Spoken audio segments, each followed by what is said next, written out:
कैसे हो रमेश? मैं अच्छा हूं, तुम बताओ कि तुम कैसे हो? मैं भी ठीक हूं। तो रमेश, पैदावार और बाजार भाव के मामले में ये साल तुम्हारे लिए कैसा रहा? पिछले कुछ सालों की तुलना में ये साल काफी अच्छा रहा। पैदावार में लगभग 20 से 25% बढ़ोतरी हुई, साथ ही बाजार में भी बेहतर दाम मिले। ये तो बहुत अच्छी बात है। एक बात बताओ, हम दोनों एक सी फसल उगाते हैं, एक से मौसम में काम करते हैं और लगभग बराबर मेहनत करते हैं। ऊपर से एक ही बाजार में पैदावार को बेचने भी जाते हैं। उसके बावजूद पैदावार और बाजार के भाव में इतना अंतर क्यों? अरे भाई, परेशानी तेरी पसंद की फसल या मेहनत में नहीं है। फिर तुम्हारे हिसाब से परेशानी क्या है? हम हमेशा एक ऐसे समाधान की तलाश में रहते हैं जो हमें पैदावार बढ़ाने में मदद कर सके, और इस चक्कर में हम सिंथेटिक और रासायनिक कृषि प्रोडक्ट्स का सहारा ले लेते हैं। इन प्रोडक्ट्स से हमें तुरंत तो अच्छे परिणाम मिल जाते हैं, पर लंबे समय में पैदावार की मात्रा और गुणवत्ता दोनों में कमी आ जाती है, जिसके चलते बाजार में भी उम्मीद से कम भाव मिलते हैं। ये तो सच है, पर हम लोग कर भी क्या सकते हैं? मैं जानना चाहता हूं कि तुमने इससे निपटने के लिए क्या किया? मुझे भी तुम्हारी तरह समझ में नहीं आ रहा था। फिर मेरे एक दोस्त ने मुझे नेटसर्व के बायोफिट प्रोडक्ट्स के बारे में बताया। बायोफिट 7 कृषि देखभाल और 2 पशु देखभाल प्रोडक्ट्स की रेंज है, जो एक व्यापक दृष्टिकोण के साथ किसानों को जैविक कृषि अपनाने में मदद करता है। मेरे दोस्त के अनुभवों को सुनकर मैंने बायोफिट स्टिमरिच का उपयोग किया, और जिससे मुझे अत्यंत अच्छे परिणाम मिले। स्टिमरिच? वो क्या है? मुझे जरा विस्तार से बताओ ना। ये पौधों के लिए एक जैविक वृद्धि वर्धक है, जिसका व्यवस्थित उपयोग सभी विकास चरणों में पौधे को स्वस्थ और उत्पादक बनाता है। ये सब सुन के तो अच्छा लग रहा है। क्या तुम मुझे बता सकते हो ये हर वृद्धि चरण में कैसे मदद करता है? हाँ बिल्कुल। साधारणतः एक फसल के जीवन चक्र में 6 महत्वपूर्ण विकास चरण होते हैं, और स्टिमरिच इन सभी चरणों में कार्य करता है। चलो एक एक करके समझते हैं। पहला, बीज अंकुरण। यह फसल वृद्धि का पहला एवं अत्यंत महत्वपूर्ण चरण है, और इसके बावजूद ये देखा गया है कि सिर्फ 60 से 70% बीज ही अंकुरित होते हैं, और शुरुआत में ही हमें 30 से 40% बीजों का नुकसान सहन करना पड़ता है। स्टिमरिच का उपयोग बीजों के अंकुरण में वृद्धि करते हुए नुकसान को कम करता है। जब मैंने इसका उपयोग अपनी फसल पर किया तो लगभग 90 से 92% बीज अंकुरित हुए। 2. 3 से 5 पत्ती अवस्था। ये एक अत्यंत महत्वपूर्ण अवस्था है, क्योंकि इस दौरान व्हाइट रूट्स का विकास होता है, जो पोषक तत्वों के अवशोषण के लिए जिम्मेदार होती है। इस दौरान स्टिमरिच का उपयोग व्हाइट रूट्स के उचित विकास को बढ़ावा देता है, जो आगे की वृद्धि के लिए आधार तैयार करते हैं। जितनी मजबूत नींव, उतना ही मजबूत पौधा होगा। तीसरा, वनस्पतिक विकास। चूंकि अब जड़ों का विकास हो गया है, तो वो वनस्पति के विकास में मदद करती है।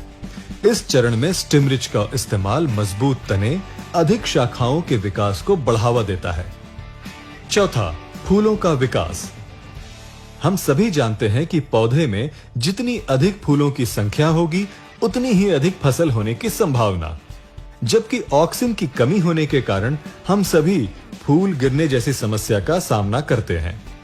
इस समस्या के समाधान के लिए स्टिमरिच पौधों को प्राकृतिक रूप से उत्पन्न ऑक्सीजन प्रदान करते हैं। परिणाम स्वरूप फूलों का गिरना कम हो जाता है। पांचवा, फल एवं पुष्प गुच्छ गठना। स्टिमरिच पुष्प गुच्छ की आकार को बनने एवं फलों के व्यवस्थित विकास को बढ़ावा देता है। छठा, अनाज भरने एवं फलों का बनना।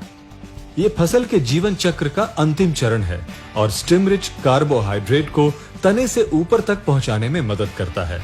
परिणाम स्वरूप पैदावार रंग एवं आकार में अच्छी होती है, साथ ही ताजी भी दिखती है। इस प्रकार से स्टिमरिच के इस्तेमाल से उपज में लगभग 20 से 25% वृद्धि होती है। साथ ही बीजों में लगने वाली लागत एवं इंटरकल्चर कॉस्ट में भी कमी आती है। एक बात बताओ, बाजार में ऐसे वादे करने वाले बहुत से प्रोडक्ट्स मौजूद है, तो तुम्हें एक नया प्रोडक्ट इस्तेमाल करते समय डर नहीं लगा?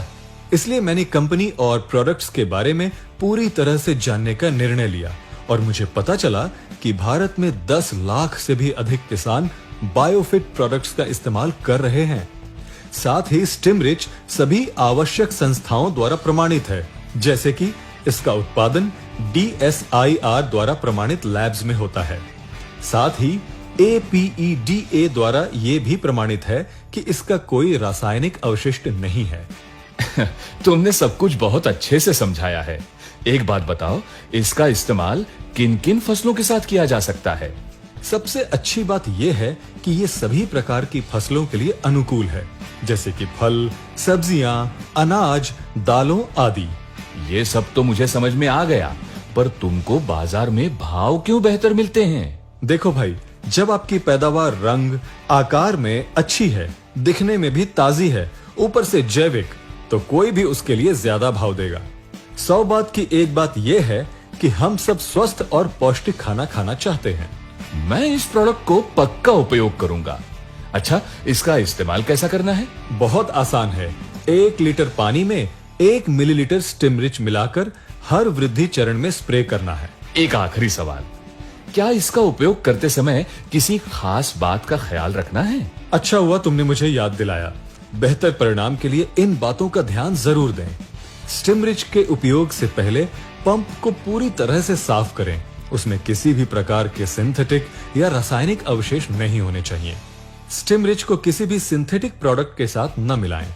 पूर्णतः जैविक होने के नाते ये उनके साथ अनुकूल नहीं है। बीज अंकुरण के दौरान विशेष ध्यान रखें। उदाहरण के तौर पर अगर बीज का आवरण नरम एवं संवेदनशील है तो उस पर स्टिमरिच मिक्स का स्प्रे करके बीज रोपण से पहले छांव में कुछ देर रहने दें। दूसरी तरफ यदि बीजों का आवरण कठोर है तो उन्हें स्टिमरिच मिक्स में भिगो कर रखें, फिर छांव में सुखाकर बीजारोपण करें। तुम्हें भी बायोफिट कृषि फायदेमंद कृषि का साथ लेना चाहिए। बायोफिट प्रोडक्ट्स के बारे में अधिक जानने के लिए तुम www.netsurfnetwork.com पर लॉग ऑन कर सकते हो।